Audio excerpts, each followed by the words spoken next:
as books I have loved 22 Osho.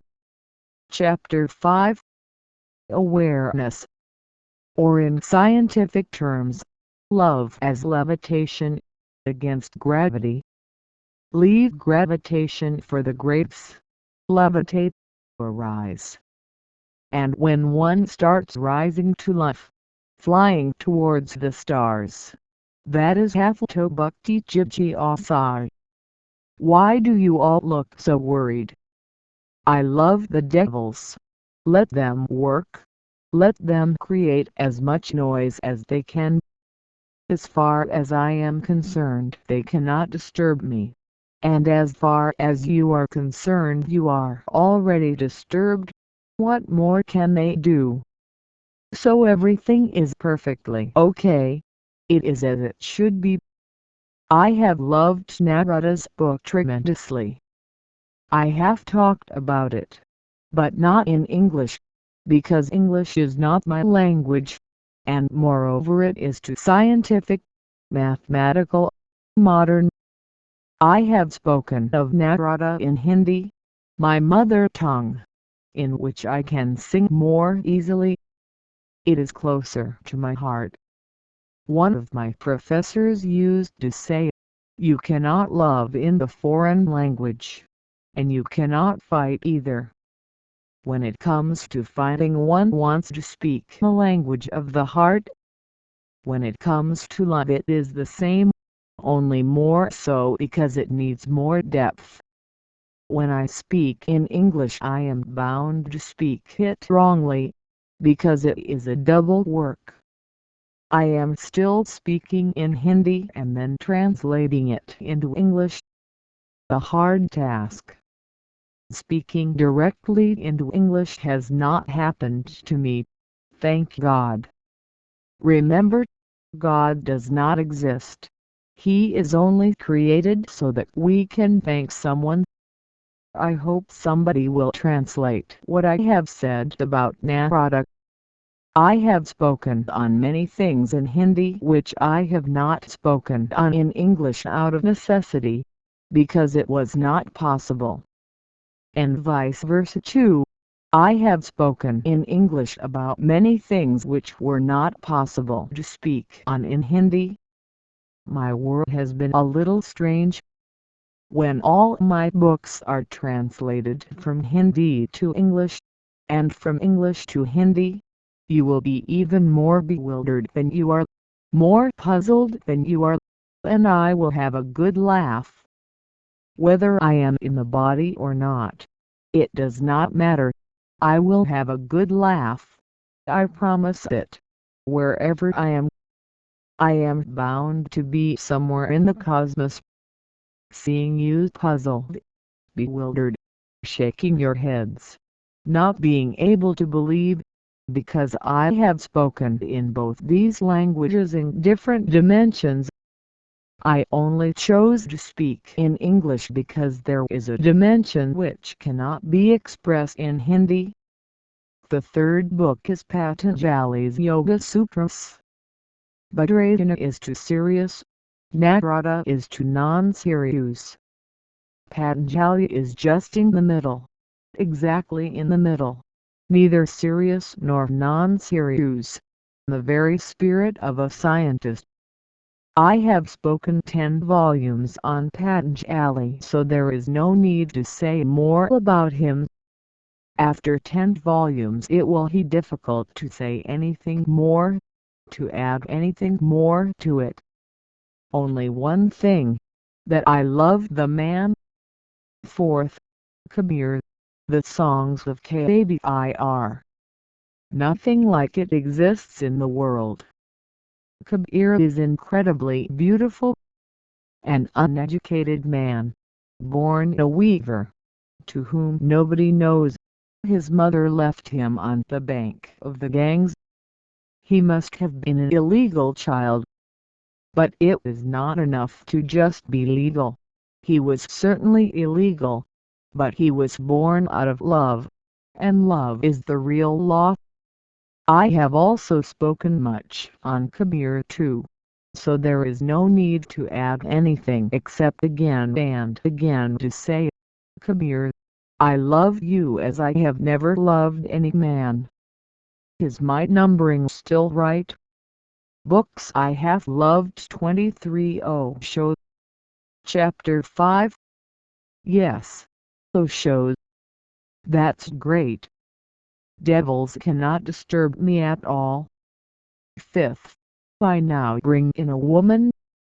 I have been thinking again and again to bring in a woman, but the men were crowding at the door, very ungentlemanly, and they won't allow a woman in. And the woman who has somehow managed to enter. My God! What a woman! Madame blah blah Blavatsky. That's how I always call Blavatsky, blah blah. She was great at writing blah blah, writing everything about nothing, making mountains out of molehills. And I knew she would be the first woman to enter. She was a strong woman. She somehow managed to push aside all the Patanjalis, Kabirs, Baldrayanas, and enter with her 7 volumes of the Secret Doctrine. That is my 5th book. It is almost an encyclopedia, Encyclopedia Esoterica. Nobody, I think, can compete with Blavatsky as far as esotericism is concerned, except me of course. I can't write 700 volumes. That's why I have avoided speaking on the Secret Doctrine, because if I speak on the 7 volumes of the Secret Doctrine, then, inshallah, God willing, I will produce 700 volumes, not less than that. It has been reported to me that I have already spoken 336 books. My God! God is merciful, merciful because I don't have to read them. I have not read any of them. But Blavatsky would have immediately made something out of it.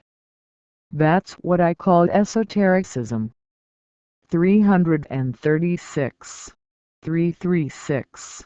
That means 3 plus 3 is 6. 66.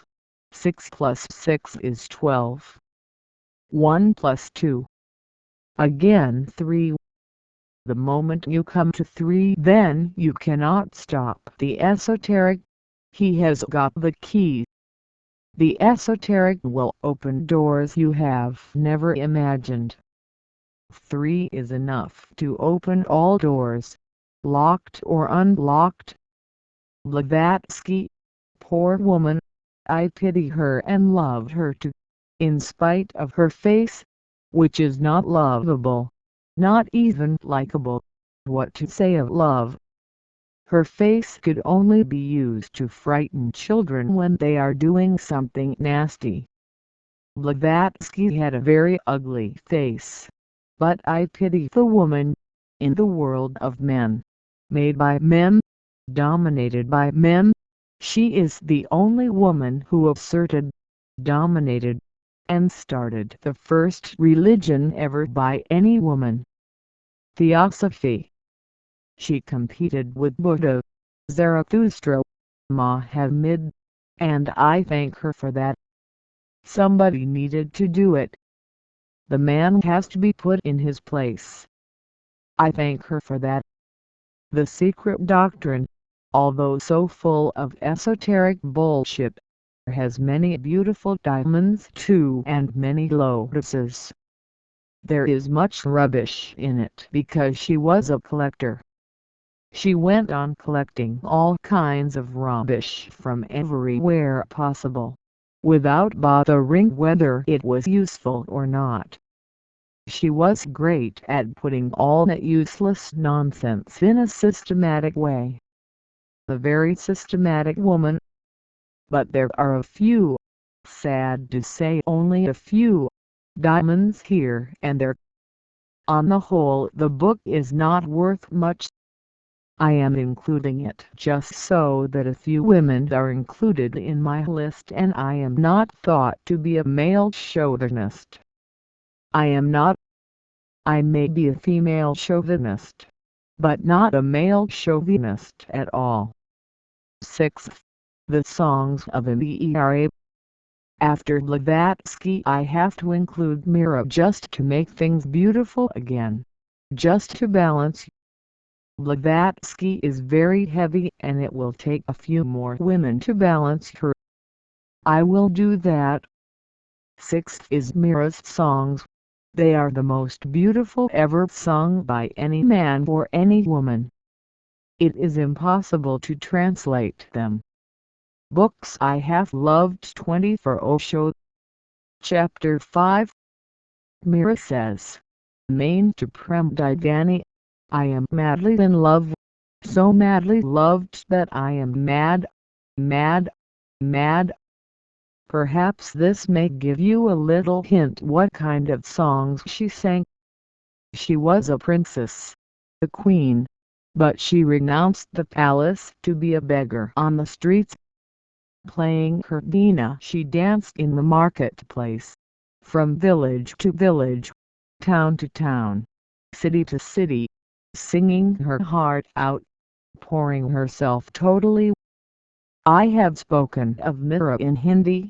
Someday some madman may translate what I have said. 7th. Another woman. I am just trying to balance that heavy blah blah Blavatsky. She was actually heavy, literally heavy, must have weighed 300 pounds. 300 pounds. And a woman. She would have thrown your so-called Muhammad barley in a single moment. She would have crushed the so-called greatest under her feet, leaving not a trace behind. 300 pounds. The real woman. No wonder she could not find a lover, only followers. Naturally, obviously, you cannot love such a woman. If she forces you, you can only follow. To balance Blavatsky. The 7th. The Songs of Sahajo. Another woman, Sahajo. Even the name is poetic. It means the very essence of spontaneity. I have spoken on Sahajo, again in Hindi because English does not allow me to be so poetic. I don't see much poetry in the English language, and what I see in the name of poetry looks so unpoetic that I wonder why nobody rebels against it. Why are there no people to start English afresh, but poetically? It is becoming more and more the language of the scientist, the technician, or to put it better, of the technologist. It is a misfortune. Someday it can only be hoped that what I have said on Sahajo will be known to the world at large. 8. Another woman. Because I have not yet balanced that heavyweight champion, blah blah Blavatsky. This woman will do it. She is a Sufi. Her name is Rabia al-Adabiyya. Al-Adabiyya means from the village of Adabiyya. Rabia is her name. Al-Adabiyya is her address. That's how the Sufis named her, Rabia al-Adabiyya. The village became a very Mecca when Rabia was still alive. Travelers from all over the world, seekers from everywhere, came searching for Rabia's hut. She was really a ferocious mystic. With a hammer in her hand she could have broken anybody's skull. She actually broke many skulls and brought out the hidden essence. Once, Hassan came to her seeking. One morning while staying with her he asked for the Quran for his morning prayer. Rabia gave him her own book. Hassan was aghast. He said, "This is condemnable. Who has done this? Rabia had corrected the Quran. She had crossed out many words in many places. She had even cut out whole passages. Hassan said, "This is not allowed. The Quran cannot be edited." Who can edit the Prophet, the last messenger of God? That's why the Mohammedans call him the last messenger, because there will be no more prophets after Muhammad.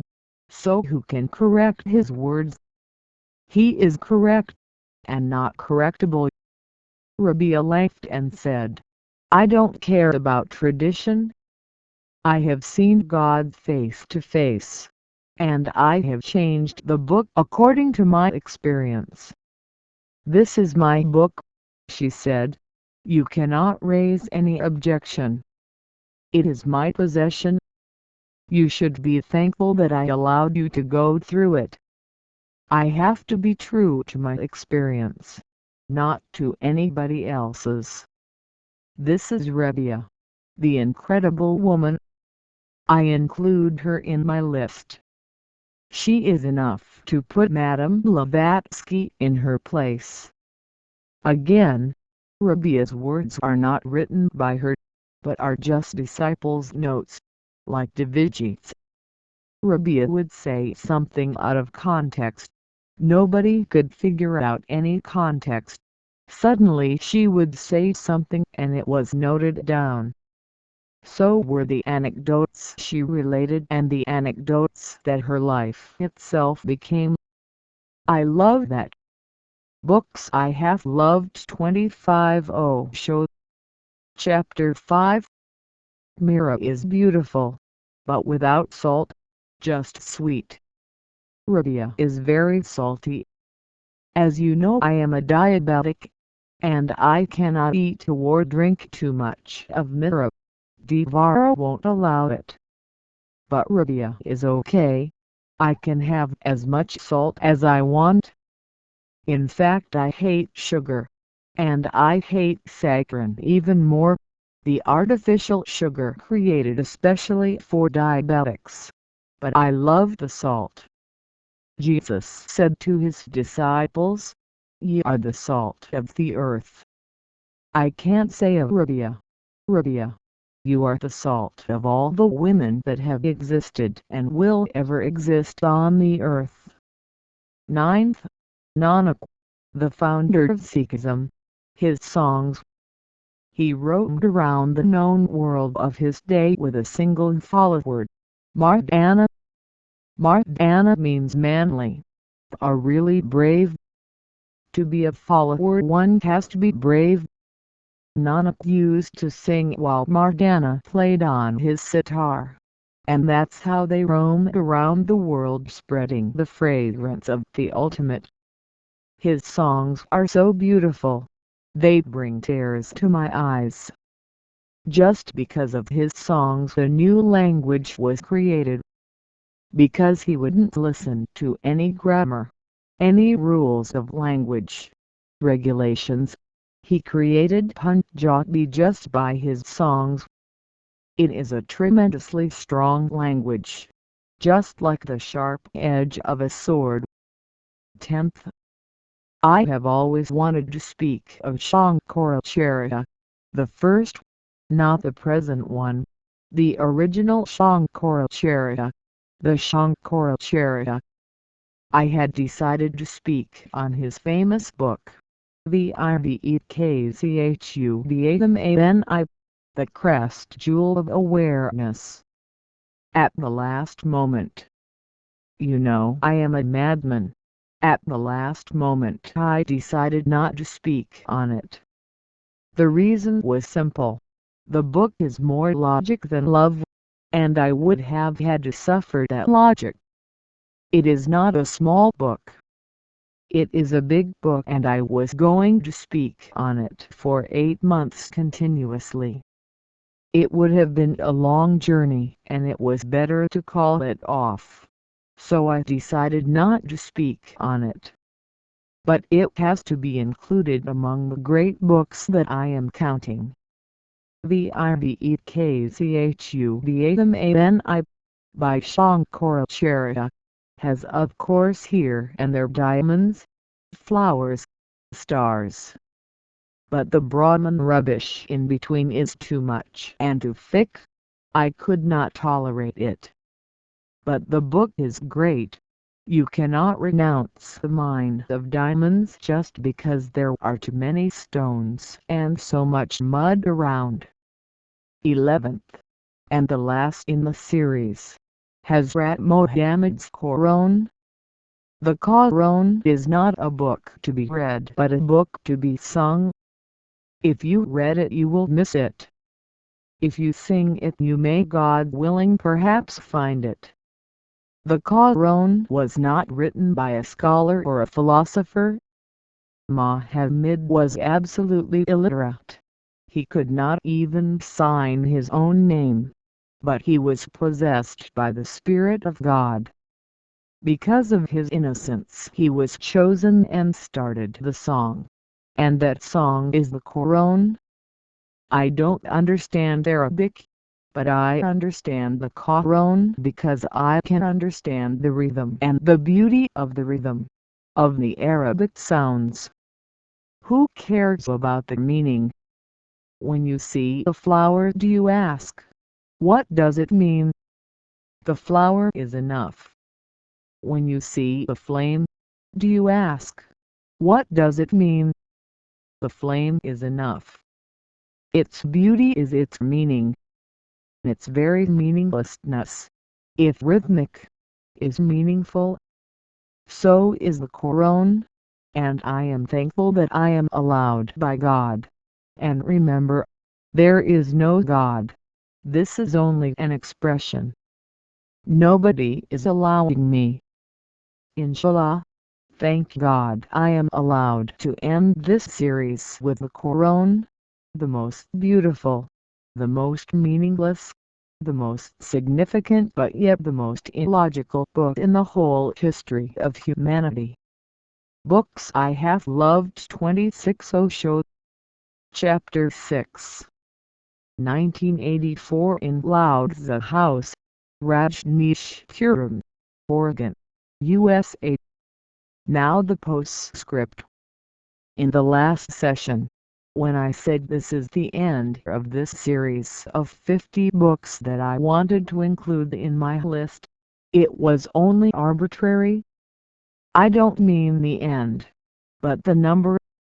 I had chosen 50 because I thought it would be a good number. Anyway, one has to decide, and all decisions are arbitrary. But man proposes and God disposes. God, who is not. When I said this is the end of the series, the crowd that was bugging me, JDD of GEEDGOVIND, Madam blah blah Blavatsky of the Secret Doctrine, and the whole company, many of whom I know but don't even want to recognize, what to say of including them in my list. Hearing that this is the end, they all dispersed. Then, to my utter joy, I saw the meaning of Jesus saying, "Blessed are the meek, for theirs is the kingdom of God." He also says, "Blessed are those who stand at the end, the last, who don't try to push. In short, who are not pushy, who just stand and wait." When the crowd dispersed I saw those blessed few, hence the postscript. Even I myself could not believe that I had not included Gautama the Buddha's Dham the Mapada. Gautama Buddha was sitting there silently in the last row. I love the man as I have loved nobody else. I have been speaking on him throughout my whole life. Even speaking on others I have been speaking on him. Take note of it. It is a confession. I cannot speak on Jesus without bringing Buddha in. I cannot speak on Muhammad without bringing Buddha in. Whether I mention him directly or not, that's another matter. It is really impossible for me to speak without bringing Buddha in. He is my very blood, my bones, my very marrow. He is my silence, also my song. When I saw him sitting there, I remembered. I cannot even apologize. It is beyond apologizing. The literally means the path of truth, or even more accurately the footprints of truth. Do you see the contradiction? 27. Chapter 6. Coming and going out, the waterfowl leaves no trace behind, nor it needs a guide. Truth is unspeakable. There are no footprints.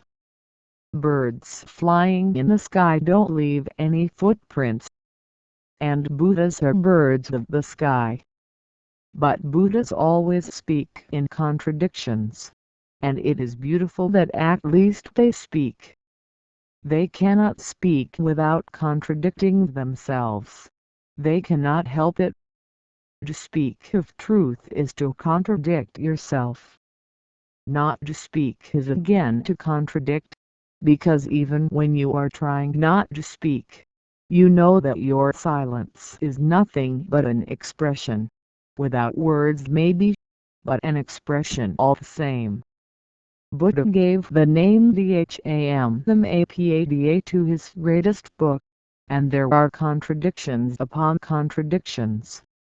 He is so full of contradictions that, believe me, except me, nobody can defeat him. Of course he would enjoy being defeated by me, just as a father once in a while enjoys being defeated by his own child. The child sitting on his father's chest victorious, and the father has simply allowed him to win. All the Buddhas allow themselves to be defeated by those who love them. I allow my disciples to defeat me, to go beyond me. There cannot be anything more joyous than seeing a disciple transcend me. Buddha begins with the very name Dhammapada. That's what he is going to do. He is going to say the unsayable, to utter the unutterable. But he uttered the unutterable so beautifully that Dhammapada is like an Everest. There are mountains and mountains, but not one rises to the height of Everest. I saw Buddha sitting. I saw others also, the most beautiful ones, the meekest, not like Blavatsky hammering on the door shouting, "Oh, let me in." I saw Mahavira naked, because truth is naked, standing in utter silence. His disciples were holding his book, not he himself. Second, Jin Sutras, the Sutras of the Conqueror. Jin is a beautiful word. It means conqueror, one who has conquered himself. I have spoken of these sutras in many volumes, but they are as yet untranslated into English. One thing I would like to say, that I include the Jin Sutras in the postscript. Nobody has been so silent as Mahavira, nor as naked. Only silence can be so naked. Remember, I am not saying nude, I am saying naked. Both words are totally different. Nude is pornographic, naked is just utterly open, vulnerable, uncovered. A child is not nude, but only naked. Mahavira in his nakedness is so beautiful. Books I have loved. 28. Osho. Chapter 6. It is said that he never spoke his sutras to anyone, only the intimate ones sitting by his side heard these sutras within themselves. They simply heard. It is one of the most miraculous things. There was an inner circle of 11 intimate disciples around Mahabharata, and when they all simultaneously heard the same word, then they thought that the word was worthy to be recorded, although Mahabharata had not said anything openly, but in some subtle way, through a vibe. The Jin Sutras were written in a totally different way from any other book in the whole world. The master remained silent, and 11 disciples simultaneously here, emphasized the word simultaneously, the same word, then they record it. That's how the Jin Sutras were born. What a birth for a book! One cannot conceive of a more beautiful beginning, and they certainly contain the highest light man is capable of, and the whole science of conquering oneself. Third, I saw a man whom I could not recognize. Strange, I thought. Through thousands of lives I have been a traveler on many paths, with many people, in many schools. Who is this man? He is so unrecognizable. He was not the master. That's why I could not recognize him. But he was meek enough to be included. I have always loved his book. I cannot in any way find any reason why I forgot to include it in the list of 51. The man was a Greek, Kazantzakis, the author of Zoroarbe Greek. I don't even know how his name is pronounced, but Zoroarbe Greek is a masterpiece. The man who produced it is not a Buddha, nor a Mahabharata, but is capable of being either at any moment. He is almost ready, ripe, just waiting as if for his season. Zorba is one of my love affairs. I love strange people. Zorba is a very strange man, not even a real man, only fictitious. But to me he has become almost a reality because he represents Epicurus, Charvaka, and all the materialists of the world. He not only represents them, but represents them in their best form. In one place Zorba says to his boss, "Boss, you have everything but still you are missing life, because you don't have a little Magnus in you. If you can manage a little Magnus you will know what life is." I can understand him. Not only him, but I can understand all the Zorbas down the ages, with their little Magnus. But I don't believe in a little of anything. I am as mad as one can be, totally mad. If you are only a little mad, of course you will understand only a little of life, but it is better than not knowing at all. Zorba, poor Zorba, illiterate Zorba, a laborer. He must have been huge, strongly built, and a little mad. But he gave great advice to his master. "Be a little mad," he said. I say being a little mad won't do. Be totally mad. But you can allow total madness only in meditation, otherwise you will freak out. You won't be able to consume it. On the contrary, it will consume you. If you don't know what meditation is you will be burned. Hence I have coined a new name, Zorba the Buddha. Zorba the Buddha is my synthesis. I love Kazantzakis for creating a great work of art, but I feel sorry for him too because he is still in darkness. Kazantzakis, you need a boss, a little of meditation. Otherwise you will never know what life is. Fourth, I saw one of the most beautiful fellows. I have talked about him, but not mentioned him in the list of 50, the arbitrary list. The name of the man is Al-Hilamansur. Al-Hilal has not written a book but only a few statements, or rather declarations.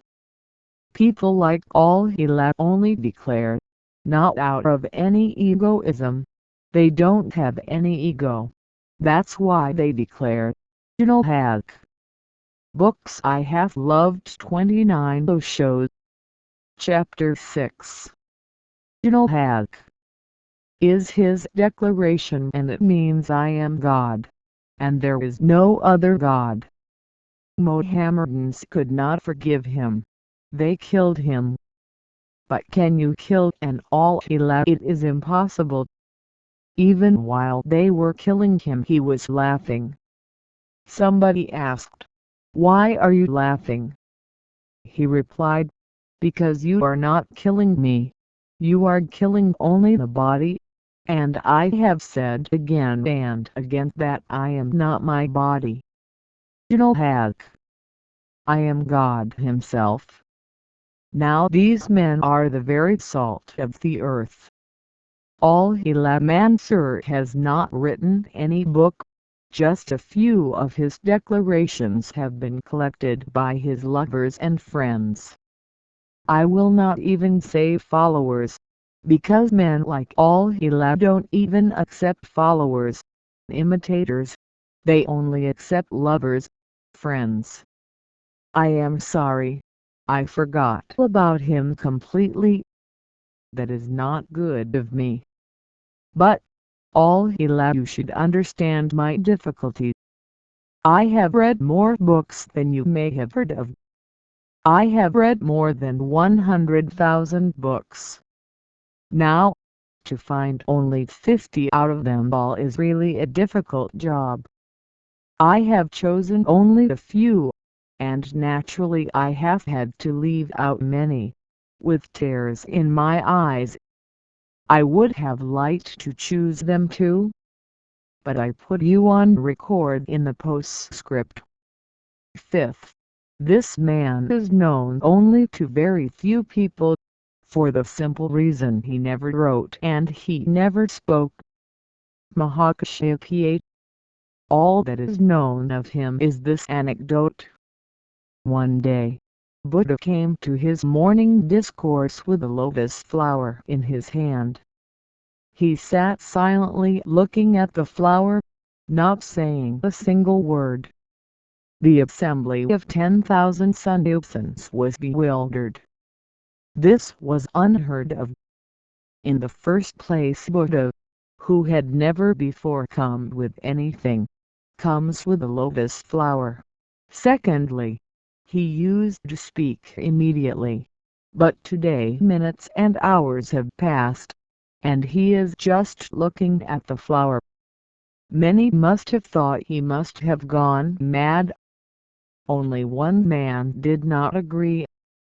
He laughed. That man was Mahakashyapa.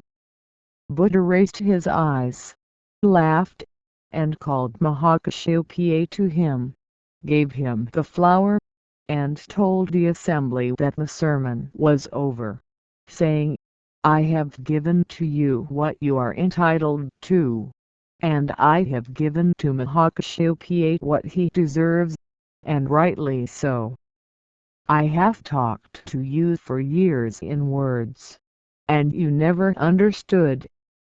Today I have spoken in silence, and the laughter of Mahakashyapa has shown that he has understood." In this mysterious way the successor was found. Mahakashyapa became Buddha's successor.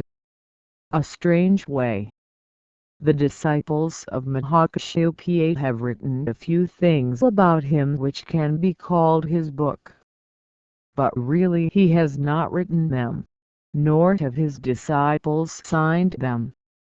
They are anonymous. But whatsoever was written is of immense beauty. A few fragments, just like pieces of the full moon, if you can't put them together there will be the full moon again. The secret to put them together is meditation. The tradition that followed Mahakashyapa is Zen. He is the first patriarch of Zen, of dhyana. Strange. Not even Buddha, but Mahakashyapa is the first. Because Buddha spoke for 40 years, Mahakashyapa never spoke. The only noise that he ever made was that of laughter. If you can't call it speaking, that's another matter. In a way it is speaking. It is saying that the whole existence is a joke.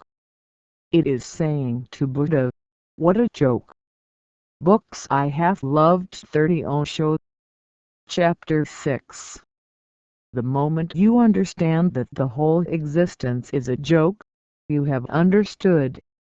There is no other understanding, no other enlightenment. Everything else is pseudo. Can you, Diviji, remind me of the number? Because even in the posthumous record, the postscript, I have to make it 10. What is the number you said? Number 6, Osho. Good. It is so beautiful that I said posthumous. I am really dead. That's why I allow you to call me Blessed One. If I am not dead, then to call me the Blessed One is not right. The word posthumous came to me accidentally. I was going to say postscript, but sometimes truth comes out accidentally. It is not arranged, ordered, it just erupts like a volcano. I was not going to say it, but it came out on its own. Truth has its own ways. I am really a posthumous man. I died long ago. 6th. I saw Hermann Hesse. He was not an enlightened one. What to say about those who have gone beyond enlightenment? He was just an ordinary human being, but in a poetic flight he has written one of the greatest books in the world, Siddhartha. Siddhartha is really the name of Gautama the Buddha, given to him by his parents. He became known as Gautama Buddha. Gautama was his family name. Buddha simply means the awakened. Siddhartha was the real name given by his parents in consultation with the astrologers. It is a beautiful name. Siddhartha also means one who has attained to the meaning. Siddhacha means one who has attained. Artha means the meaning. Combined together, Siddhartha means one who has come to the meaning of life. The astrologers, the parents, the people who gave him this name must have been wise people, if not enlightened, at least wise. Worldly wise at least.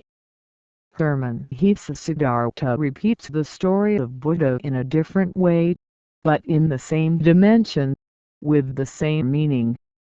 It is unbelievable that Hermann Hesse could write it but could not become the Siddhacha himself.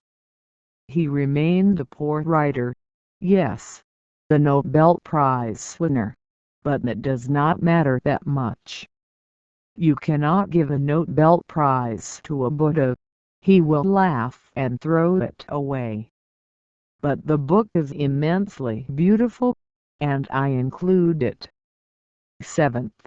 It is not known that even in the very traditional, Orthodox Judaism there have been a few utterly enlightened masters, even some who have gone beyond enlightenment.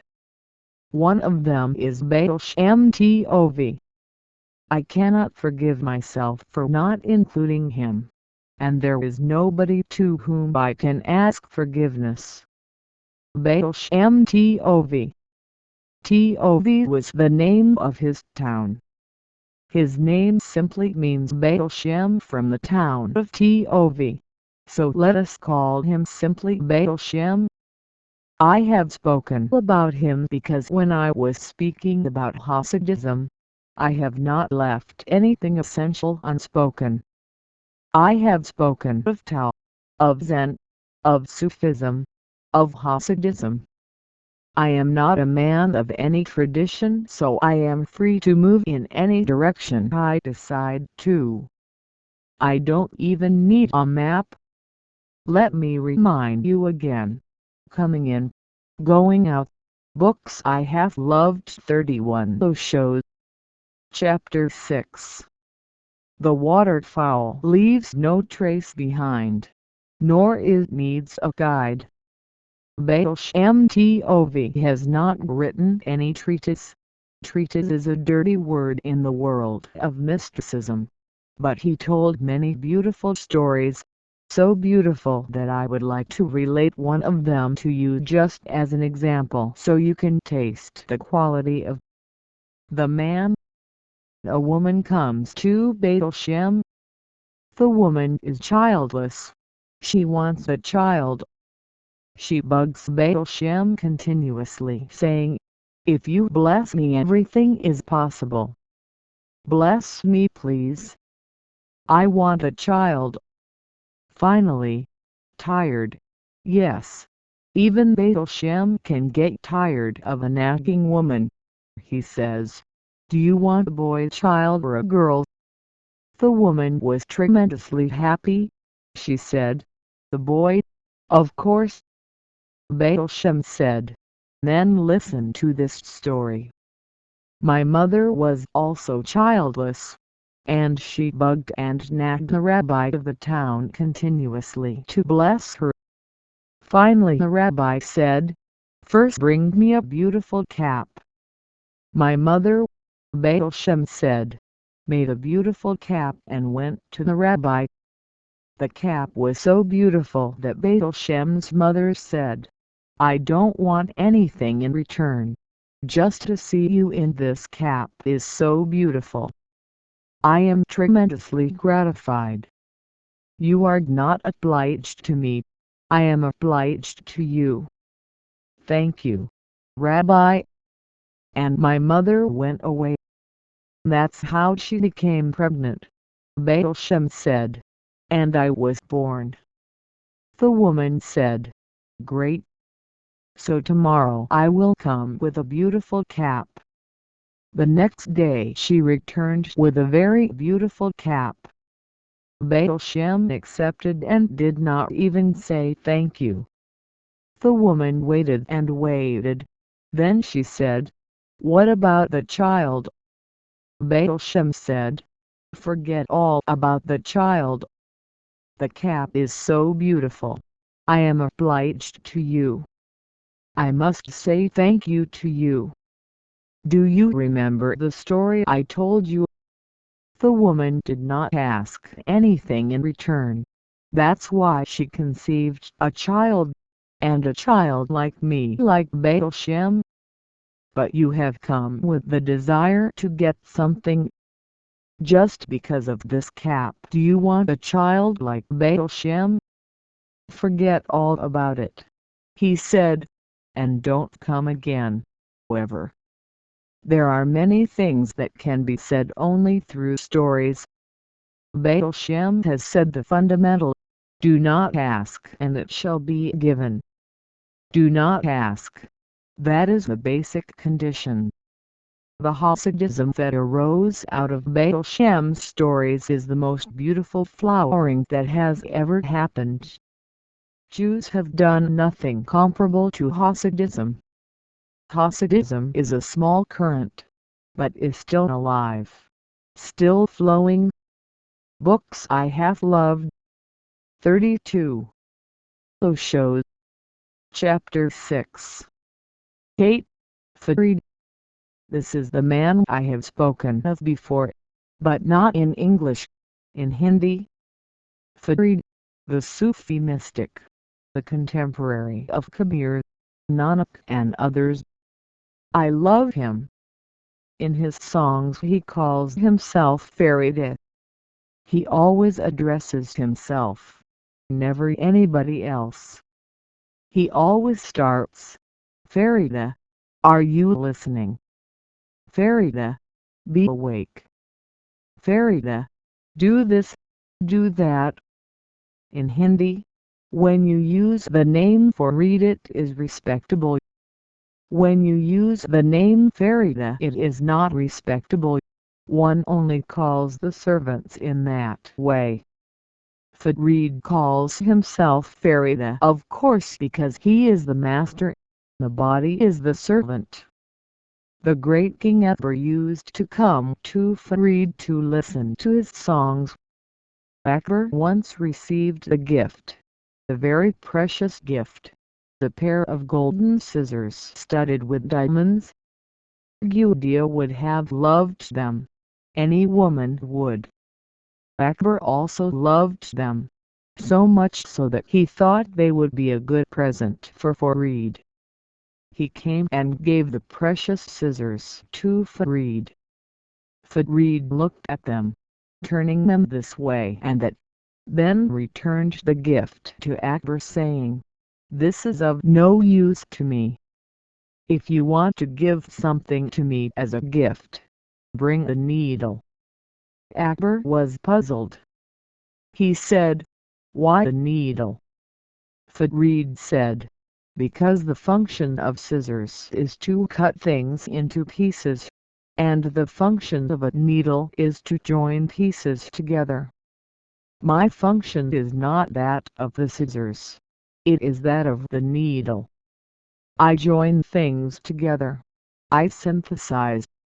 Farid would not have agreed with Sigmund Freud, nor with psychoanalysis, because psychoanalysis is the golden scissors, going on cutting everything to pieces. He would have agreed with Assagioli and psychosynthesize. Join, put things together, to oneness. Do you see my tears? They are for Farid. Farida. Yes, for Farida. There can be no homage for him. He will understand the tears, not the golden scissors. Alas! Could Akbar have fallen to the feet of Farid and wept? That would have been the real gift to the master. Farid has not written a book, but his songs have been written down by his people. His songs are tremendously beautiful, but you have to listen to them sung by a Punjabi. He lived in the Punjab, and his songs are in Punjabi, not even in Hindi. Punjabi is very different from Hindi. Hindi is mild, the language of a businessman. Punjabi is like a sword, the language of a soldier. It is so penetrating. When you hear Farid's songs sung in Punjabi, your heart starts breaking. When I used to travel in the Punjab, I used to ask people, "Can you sing Farid for me?"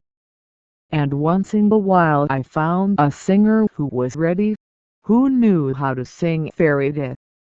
And all those beautiful singers, all those beautiful moments.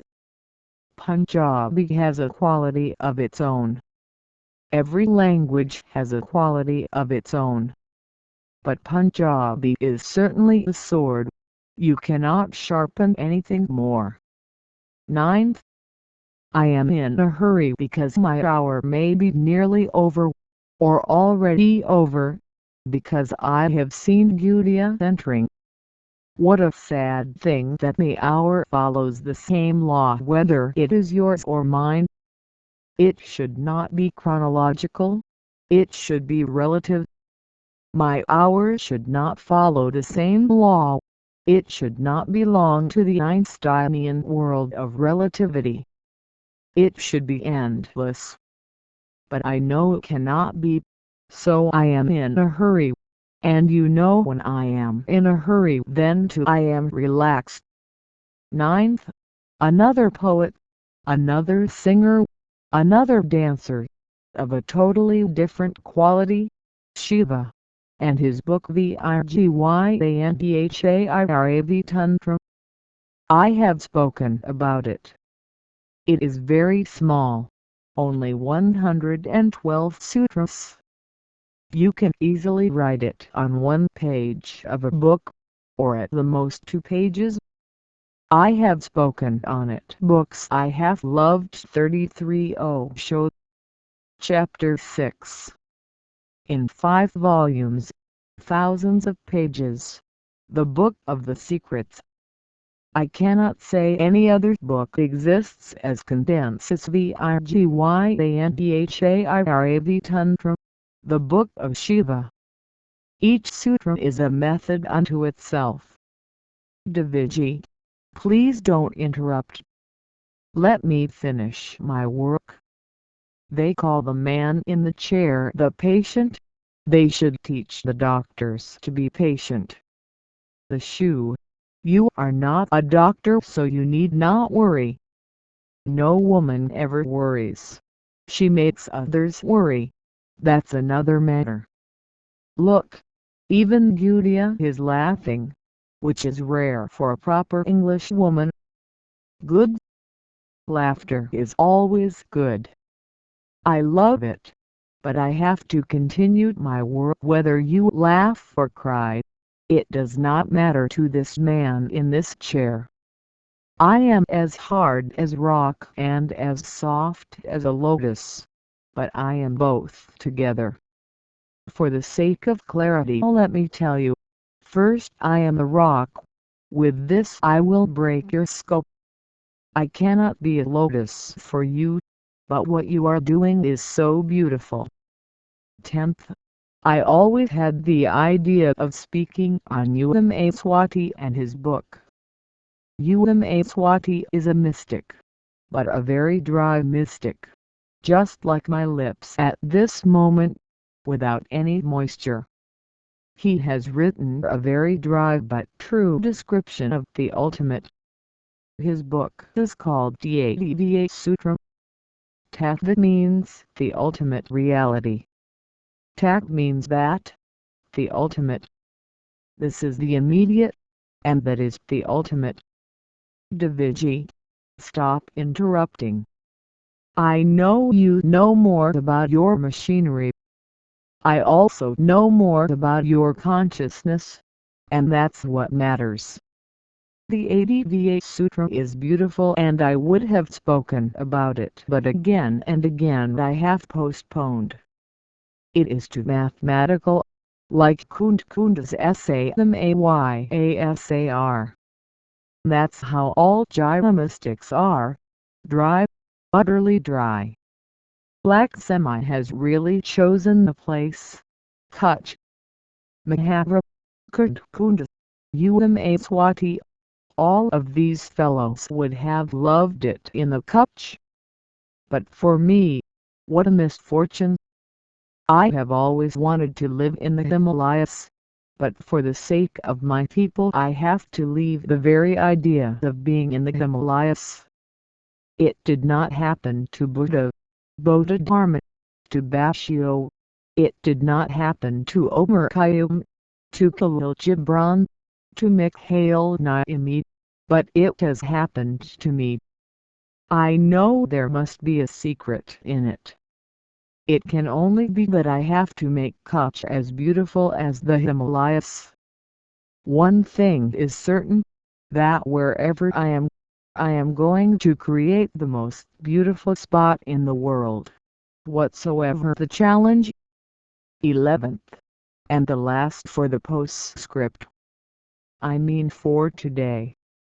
One never knows about tomorrow. The last is something so beautiful that I must have been really sane to have forgotten it.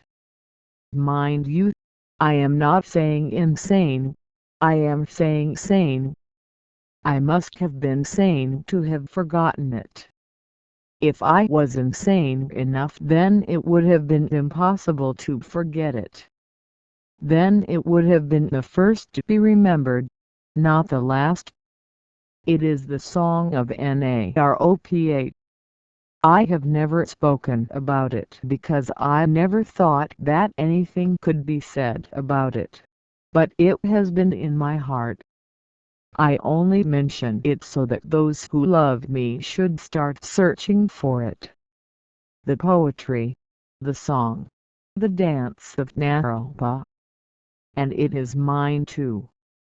O Mani Padme Hum, the jewel and the lotus. Books I have loved 30 for Osho. Chapter 6. Thank you both, with all my joy. Books I have loved 35. Osho. Chapter 7. 1984 in Loudza House, Rajneeshpuram, Oregon, USA. Okay. I have heard your notebook open. Now it is my hour, and my hour does not consist of 60 minutes. It can be anything, 60, 70, 80, 90, 100, or beyond numbers even. If it is my hour, then of course it has to be consistent with me, not vice versa. The postscript continues. The first name today is one not even heard in the West, Malika. He is one of the most significant mystics in India. His full name is Malugdas, but he only called himself Malika as if he were a child, and he was a child really, not as if. I have spoken on him in Hindi, but it will take a long time for it to be translated into other languages for the simple reason that Malika is so strange, so mysterious. You will be surprised that in a country like India, which is full of commentators, scholars, pundits, nobody has even bothered to comment on Malugdas because it is so difficult. He had to wait for me. I am his first commentator, and who knows, maybe the last too. Just an example. Agar Karana Chakari Panchai Karana Kam Das Malika He gave SABK Data RAM. Now I will try to translate it. It will not be exactly the same, but I am not responsible for it. The poor English language cannot contain such richness. Malika says, the snake never goes out to work at a job, nor does the bird ever work. And, says Malika, there is no need, in fact, because existence provides for all. He was a man Ordwin would have liked. He was the man with a little madness and a lot of meditation. He was so deep in meditation that he says, 36. Chapter 7. Mala Japantna Kar Jibdu Japantna Ram, Sumitran Marahari Karadin Main Paya by Sram. He says, I don't chant the name of God, nor do I use a rosary for worship. I don't worship at all. Who cares for such stupid things? He continues, in fact, God remembers my name. There is no need for me to remember him. Do you see? A little madness and a lot of meditation. Malugdas is one of the men of whom I can say without any hesitation that he has gone beyond enlightenment. He has become the picture on the 10th card of the 10-cent bulls. Second, the Book of the Sikhs, Guru Granth Sahib.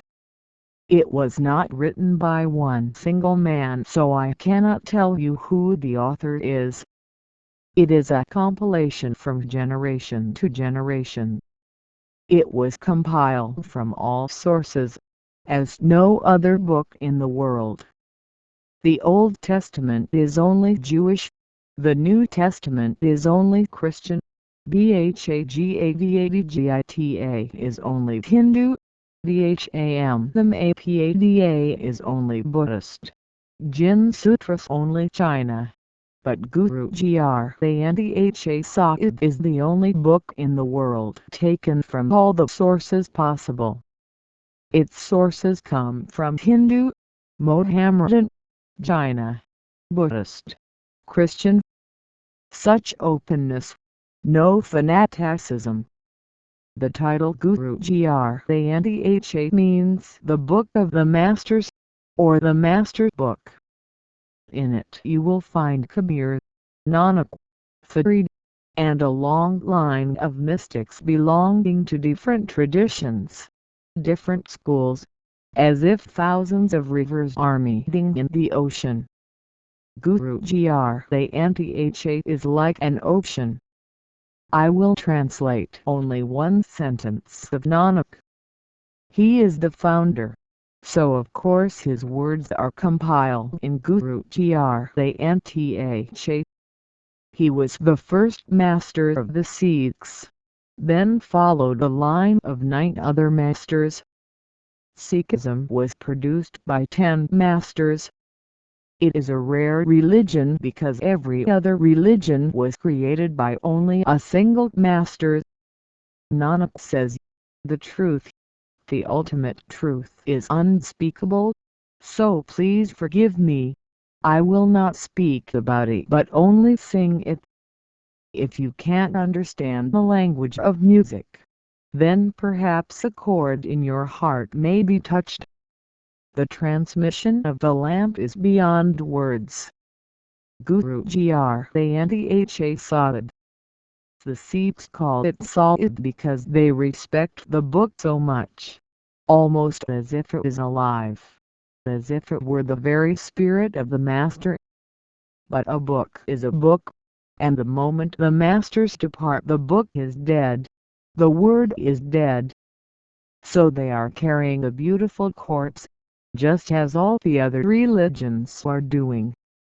Remember, by the way, that religion is alive only once in a while, alive only in the presence of the master. When the master is no longer alive it becomes a creed, and a creed is an ugly thing. The Dutch Parliament has appointed a commission to inquire into cults and creeds.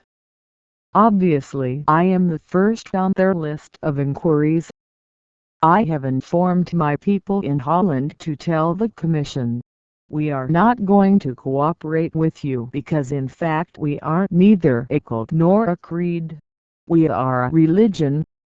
If you want to look for cults and creeds, then there are many: the Christian, the Judaic, the Hindu, the Mohammedan, and so on ad infinitum.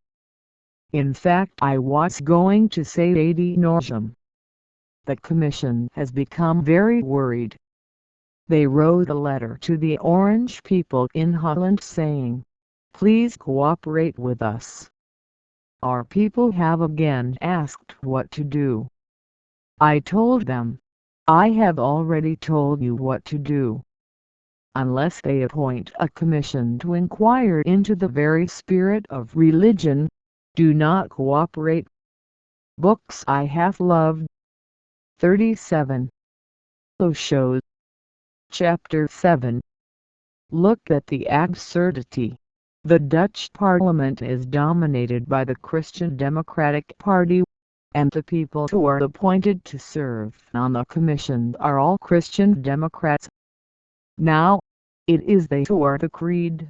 They are a cult. My people are not a cult. I am still alive and kicking. A religion exists only when a master is breathing. His breath is what religion is made of. Guru Granth has compiled the sayings of 10 living masters, 10 enlightened ones. I say that no other book can be compared to it. It is incomparable. Nanak says, Ek Omkar Sat Nam. Only one thing is true, the name of the inexpressible. In the East we call it Omkar, Om, only that is true. The sound of the soundless. The silence that pervades after the sound has left. Ek Omkar Sat Nam. Third, the book by Mabel Collins, Light on the Path. Anybody who wants to travel towards the heights has to understand Light on the Path. It is a small book as far as quantity is concerned, just a few pages. But as far as quality is concerned, it is one of the biggest, the greatest books. And, wonder of wonders, it has been written in the modern age. Nobody knows who the author Mabel Collins is. The author never even writes the name Mabel Collins in full, but only MC. It is just by chance that I have come to know the full name through a few friends of MC. Why MC? I can understand the reason. The writer is only the vehicle, and more particularly so in the case of Light on the Path. Perhaps the Sufi, Kaiger, I have told you about him, the spirit who leads people, guides people, helps people, was behind M.C.'s work too. MC was a theosophist. He or she would, I don't know whether the author is a man or woman, it does not matter anyway, or may not have liked to have been guided by Kaiger, the Sufi idea of the ultimate guide. But MC would be immensely happy if I use the parallel theosophical name. They call it KH. Any name will do. What you call it does not matter. Master KH or the Mystic Hydro, it is all the same. But the book is immensely helpful. Whosoever wrote it, whosoever guided the writer, that's beside the point. The book itself stands like a golden hour. Fourth, I am perfectly okay. Don't be worried just because I am numbering correctly. Once in a while it happens just by accident. Fourth is the Kashmiri woman Layla. The Kashmiris love Layla so much that they say out of respect for her that they have only two words. One is Alad and the other is Layla. The Kashmiris are 99% Mohammedans. So then they say they know only two words. Allah and Layla. It is important. Layla never wrote a book. She was illiterate, but so courageous. She remained naked all her life. And remember, this was hundreds of years ago in the East, and she was a beautiful woman. Kashmiris are beautiful. In India they are the only really beautiful people. They are the lost tribe Moses was searching for. They are basically, originally Jews. When Moses was leading his people towards Israel, and one wonders what that madman was doing. Why to Israel? But madmen are after all mad. There is no explanation. Moses was searching for a place for his people. He wandered for 40 years in the desert, and then found Israel. Meanwhile he had lost one of his tribes. That tribe had reached Kashmir. Sometimes at least it is fortunate to be lost. Moses could not find them. Do you know that in his search for the lost tribe Moses finally reached Kashmir? And he died there. His tomb is not in Israel, it is in Kashmir. Books I have loved 38 Osho. Chapter 7. Strange. Moses died in Kashmir. Jesus died in Kashmir. I have been to Kashmir many times, and I know it to be a place where one says, "Ah, could I die this very moment, here and now?" It is so beautiful that to live afterwards will not be worthwhile. Kashmiris are beautiful people, poor, but immensely beautiful. Layla was a Kashmiri woman, illiterate, but she could still sing and dance. so a few of her songs have been saved. She, of course, could not be saved, but her songs have been. I include them in my postscript. Fifth, another mystic, Gorak, a tantrika, a man so versed, so efficient in all the methods of tantra that anybody in India who knows many businesses is known as doing Gorak Dandhog. Gorak Dandhog means in the business of Gorak. People think one should stick to one's own business. Gorak moved in all directions, in all dimensions.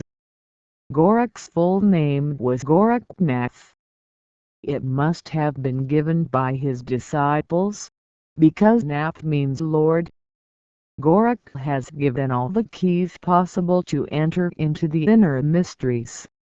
He has said everything that can be said. He is, in a way, a full stop. But the world continues. So do I. The world knows no full stop. Neither do I. I will die only in the middle of a sentence. Then people will wonder forever what I was going to say, how I was going to complete the sentence. I respect Goraknath. I have spoken much about him. One day it will be translated, so I need not waste any more time on this fellow. Sixth, it is very rare that a single man, produces two masterpieces, but that is the case with Hubert Pinois.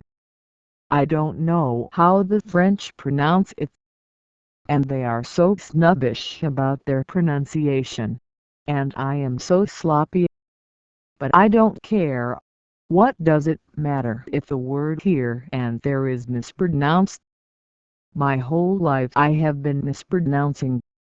This man Hubert Pinois. I have mentioned his first book, Let Go. In fact, that was his second book. Before writing Let Go, he had written another book called The Supreme Doctrine.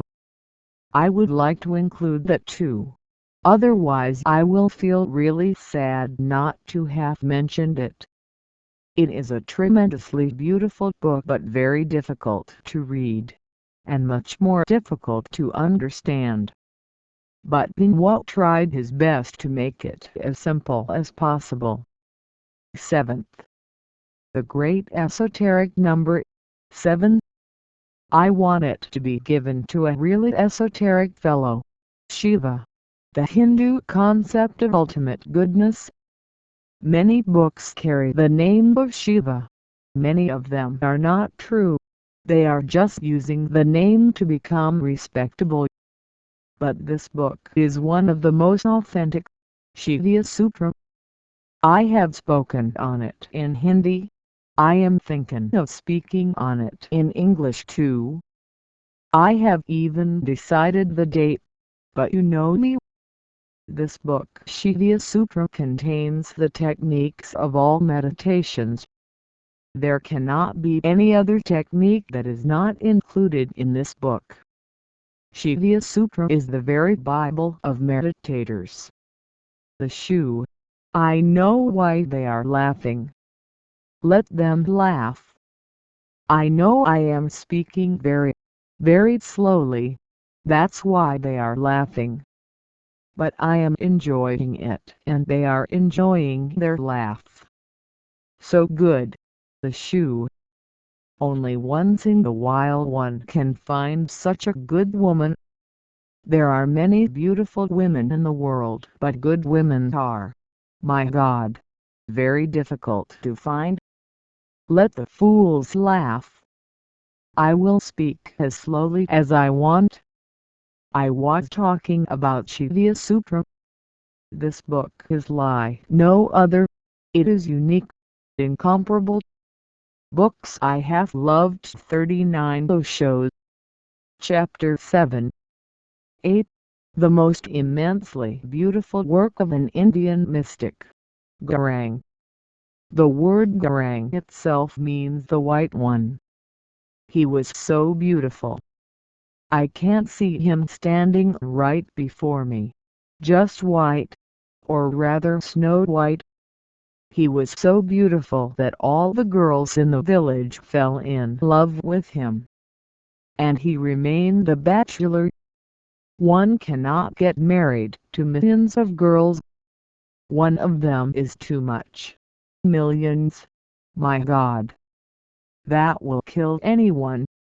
Now you know the secret of why I am a bachelor. Bhagwan used to dance and sing his message. His message was not of words, but much more, of a song. Bhagwan has not written a book. His lovers, and there were many, too many in fact, they collected his songs. Those songs are one of the most beautiful collections. I have never come across anything like it before or after. What to say about them? Just that I love them. 9th. Again another Indian mystic. You may not have heard about him. He was called Durdu, which means the brother. He was so loving that people forgot his real name and simply remembered him as Durdu, the brother. There are thousands of songs that Durdu sang, but they were not written down by him. They were collected by others, just like a gardener collects flowers long fallen. What I say about Durdu is true about all saints. They are averse to writing. They sing, they speak, they dance, they indicate, but they don't write. To write something is to make it very limited. The word is a limitation. Only then can it be a word. If it is unlimited, it will be the sky, containing all the stars. That's what a saint's experience is. Even I myself have not written anything. Just a few letters to those who were very intimate to me, thinking, or perhaps believing, that they will understand. I don't know whether they understood or not. So my book A Cup of Tea is the only book that can be said to have been written by me. It is a compilation of my letters. Otherwise I have not written anything. Durdu's songs have been collected.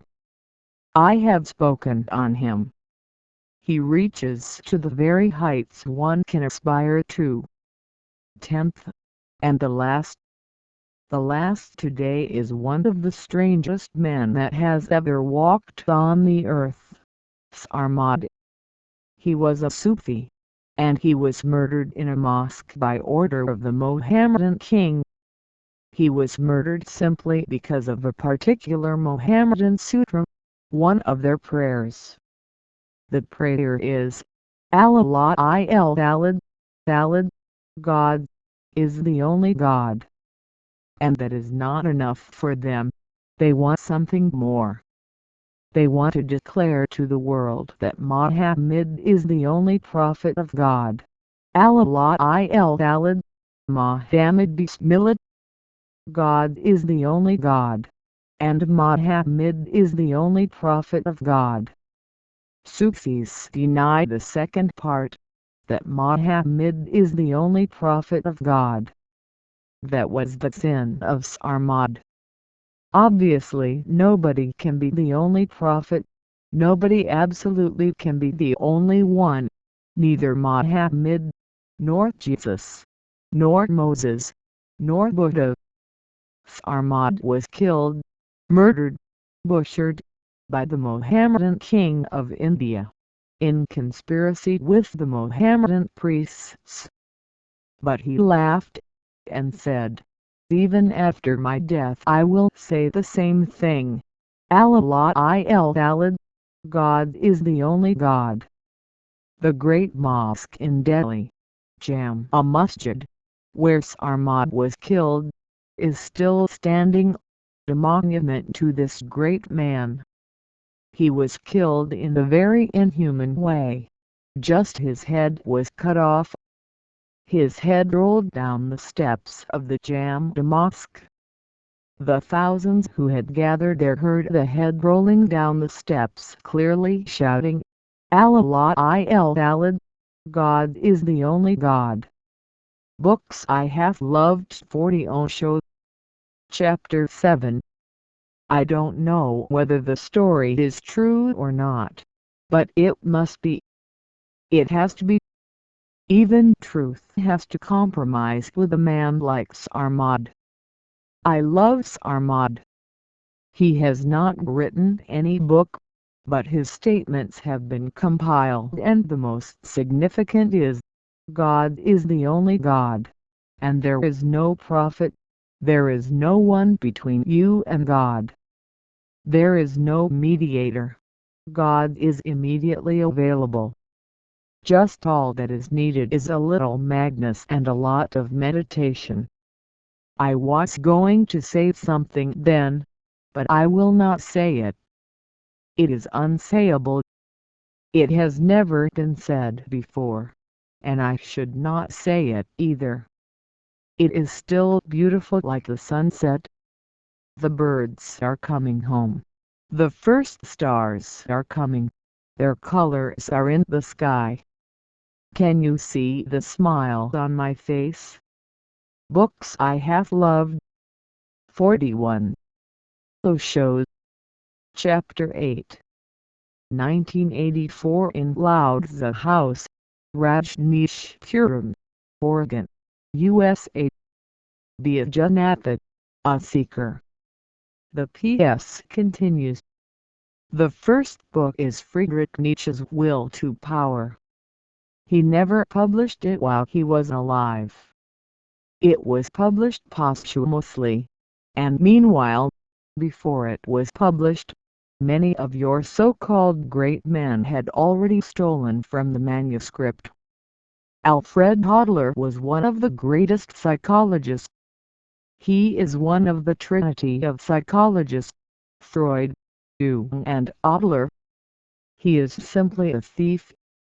Adler has stolen his whole psychology from Friedrich Nietzsche. Adler says, man's basic instinct is the will to power. Great. Who was he trying to deceive? Yet millions of fools are deceived. Adler is still counted as a great man. He is just a pygmy, only to be forgiven and forgotten. George Bernard Shaw steals his whole basic philosophy from Nietzsche. Great GBS.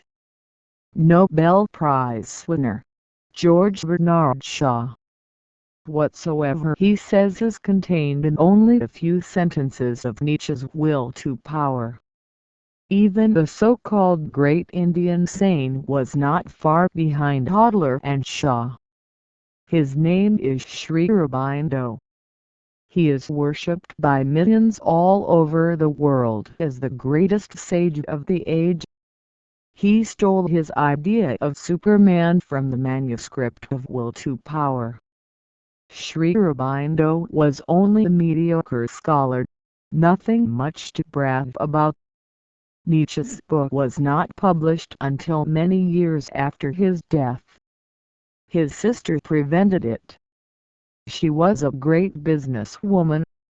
She was selling other books which were already published, and waiting for the right moment when Will to Power could best be sold. She was not concerned about Nietzsche, his philosophy, or his contribution to humanity. 42. Chapter 8. Why didn't Nietzsche himself publish the book while he was alive? I know why. It was too much even for him. He was not an enlightened man.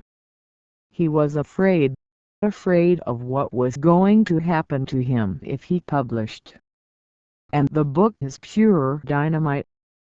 He always kept it under his pillow, even while asleep. He was afraid it may fall into the wrong hands. He was not a brave man as people usually think of him. He was a coward.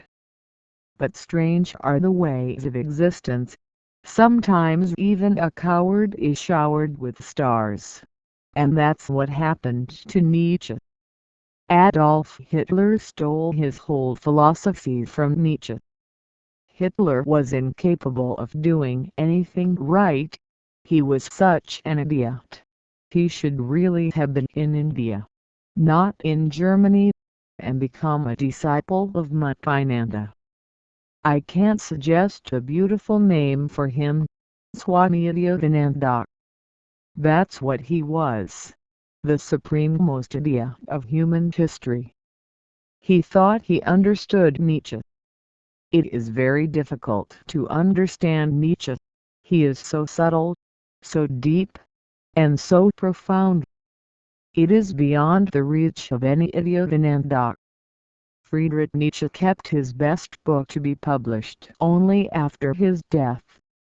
I have already counted one of his books, Thus Spake Zarathustra, but even that pales before Will to Power. It is not a philosophical treatise, written systematically. It is just maxims, paragraphs. You have to find the connection. It is not there written for you to read. Hence, even though it is published, it is not read much. Who bothers?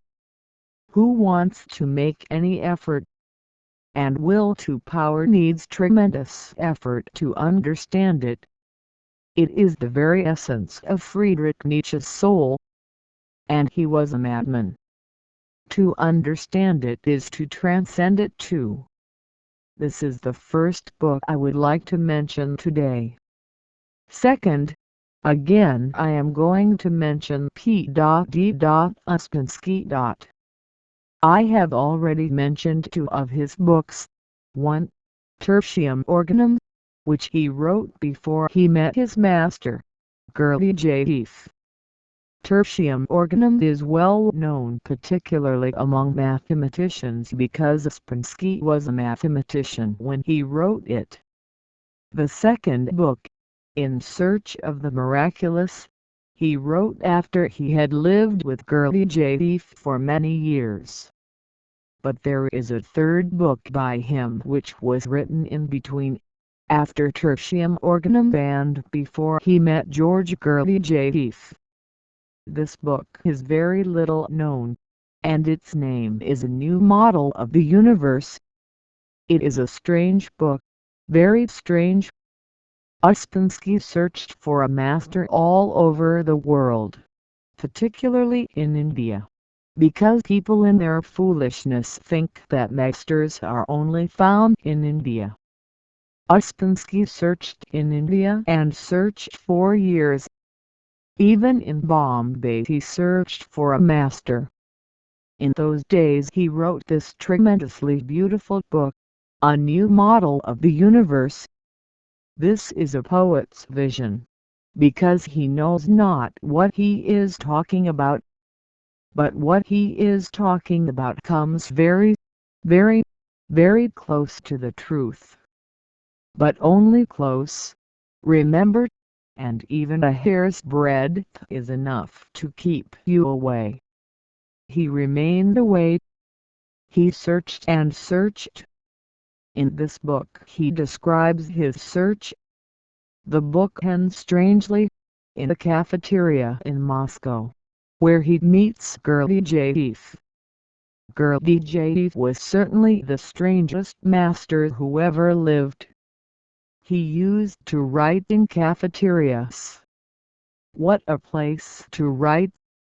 He would sit in a cafeteria, people eating, talking, children running hither and thither, the noise from the street, the honking of horns, and Gurdjieff sitting by the window surrounded by all this nonsense, writing his book all and everything. Uspensky saw this man and fell in love. Who could resist it? It is utterly impossible to see the master and not fall in love, unless you are utterly dead, made of stone, or made of synthetic material. A Books I Have Loved 43 Osho. Chapter 8. Prefab Man. The moment he looked at Girlie Jaffe. Strange. He saw that these were the eyes that he had been looking for all over the earth, on the dusty, dirty roads of India. And this cafeteria was just beside his house in Moscow. Sometimes you may find what you are seeking just nearby. A new model of the universe is poetic, but comes very close to my vision. That is why I include it. Third, Sonai and his beautiful statements. People like Sonai don't argue, they only state. They need not argue. Their very existence is the proof. No other argument is needed. Come, look into my eyes, and you will know that there is no argument, only a statement. A statement is always true.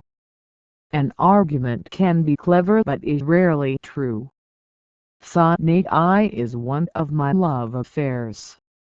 I cannot, even though I would like to, exaggerate him. It is impossible. Sonai is the very essence of Sufism. Sufism is an English word for tasawwuf. Tasawwuf means pure love. Sufism comes from suf, meaning wool, and a Sufi means a person wearing a woolen robe. Sonai used to wear a black cap, a white robe and a black cap. No logic, no reason, just a mad person like me. But what can you do? These people have to be accepted as they are. Either you love them or hate them. Love or hate. They don't give you any alternative. You can be for them or against them, but you cannot be indifferent to them. That's the miracle of mystics. Being close to me, you know perfectly well that one who comes to me becomes either a friend or a foe. Nobody can come to me and go without becoming a friend or a foe. Look. I can also compose poetry sometimes. A madman is capable of doing anything. Sonai only states without arguing about it. He simply says it is so. You cannot ask why. He will say, shut up. There is no why. You don't ask the rose flower, why? You don't ask the snow, why? You don't ask the stars, why? Then why do you ask people like Sonai? They are of the world of stars, flowers, snow. They don't argue. I love Sonai. I had not forgotten him. I was not going to mention him just because I wanted to keep him only for myself, in my heart. But in the postscript you can even pour out your heart. That is the way my father used to write me letters. The letter would be very short. There was nothing much to write. Then he would write a P.S. Again I would wonder what he had left out of the letter, and he would say something really significant. Then the P.S. would not be enough. There would be another P.S. My God! I would think, what has he forgotten? Again there would be something really beautiful that could not have been written in the letter. The P.S. is a more intimate phenomenon, and a P.P.S. even more so. Books I Have Loved 40 for Osho. Chapter 8. My father is no more, but I remember him in such moments, when I suddenly see that I am behaving just like him. When I see his picture, I know that when I too am 75, God willing, then I will look just like him. And it is so good to feel that I will not betray him. that I will represent him even to my very last breath. Deborah, I am not mistakenly saying Deborah for Divigite. I mean Deborah, you should remember it. My body functions exactly like my father's even in its illnesses. I am proud of it. My father suffered from asthma. So when I suffered from asthma, I know this body comes from my father, with all its faults, flaws and errors. He was a diabetic. So am I. He loved to talk, and I have done nothing else all my life than talk. In every way I have been his son. He was a great father, not just because he was my father but because even though he was a father, he touched the feet of his son and became his disciple. That was his greatness. No father has done it before, and I don't think it is going to happen again on this rotten earth. It seems impossible. The father becoming the disciple of the son. Buddha's father hesitated. My father never hesitated for a moment. Now it would have been very easy for Buddha's father to become his disciple, because Buddha was what the so-called religions expect, a saint. It is very difficult for any father to become a disciple of a man like me. I am not a saint by any accepted criteria, and I am happy about it because I hate to be categorized. I will turn away from heaven itself if I see the so-called saints there. I have seen enough of them on the earth itself. I am not a saint. I am a totally different kind of man, what I calls order the Buddha. Yet, knowing my notoriety, knowing perfectly well all the condemnation being thrown at me from all the so-called respectable places, he became my disciple. That is courage. Immense courage. Even I was surprised when he touched my feet for the first time. I wept in my room, of course, so nobody could see it. I feel those tears still in my eyes. When he asked to be initiated, I could not believe it. At that moment I was just silent. I could not say yes or no. I was simply silent, shocked, surprised. Yes, you have the right expression in your language, taken by surprise, and taken so powerfully. What was the number? Not you, Ashu. You go beyond numbers. Let me linger a little more on the numbers. The next one is number 4. Osho. Next one is number 4. Good. You are clever. You did not say third. You said, the next one is number 4. You know you cannot cheat me. You understand perfectly that if you say third then I will continue with the third next. Okay. Once in a while I allow my disciples to have their own way. Fourth. The fourth name is Dionysius. I have spoken about his statements, which are only fragments noted down by his disciples, but I have spoken on him only to make it known to the world that people like Dionysius should not be forgotten. They are the real people. The real people can be counted on your fingers. The real person is one who has encountered the real, not only from the outside as an object, but as his own subjectivity. Dionysius belongs to the great world of the Buddhas. I refer again to his few statements. I cannot call it a book. The book needs to be a little more than just fragments. Books I have loved 45 Osho. Chapter 8. Fifth. I come to one of the strangest moments in this series. There is a book called At the Feet of the Master. The name of the author as given is Jiddu Krishnamurti, but Krishnamurti says he does not even remember having written it. It was written long ago, back when Krishnamurti was only somewhere between 9 and 10 years old. How can he remember all that time ago when it was published? But it is a great work. I want to disclose for the first time to the world who the real author is, Annie Besant. Annie Besant wrote the book, not Krishnamurti. Then why did she not call it her own work? There was a reason behind it.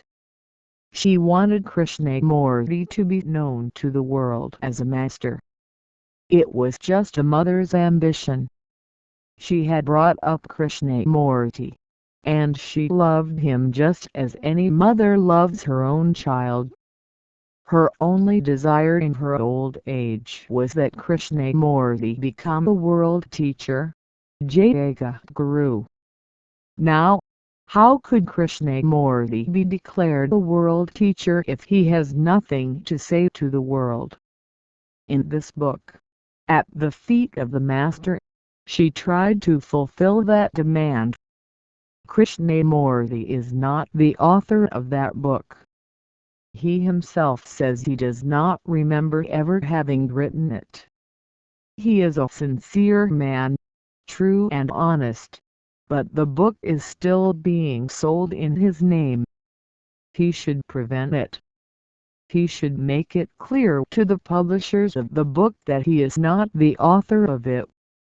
If they want to publish it, then publish it anonymously. But he has not done that. That's what makes me say he is still in the 9th picture of the 10 cards of Zen, the 10 Zen bulls. He cannot deny it. He simply says he cannot remember. Deny it. Say it is not your work. But the book is beautiful. In fact, anybody would be proud to have written it.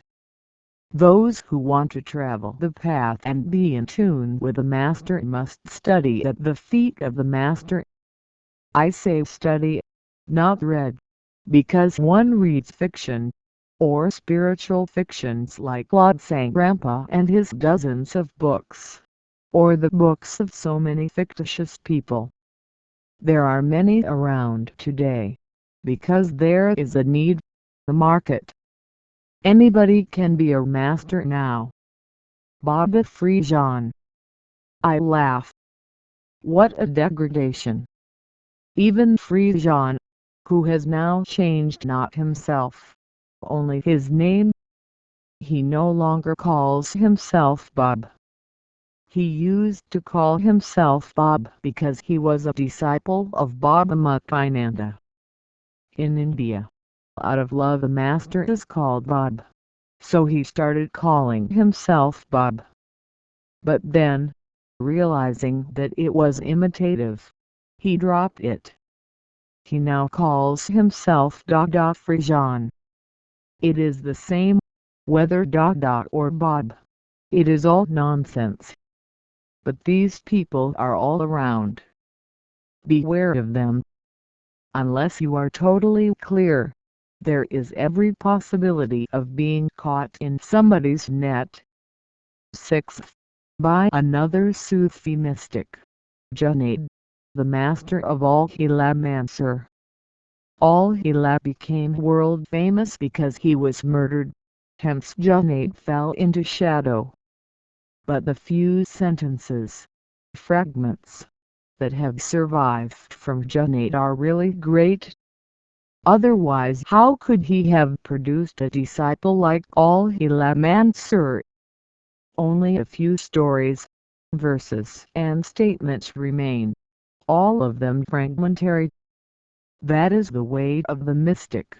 He does not even bother to connect them into a whole. He does not make a garland of flowers, but only heaps them It is up to you to choose.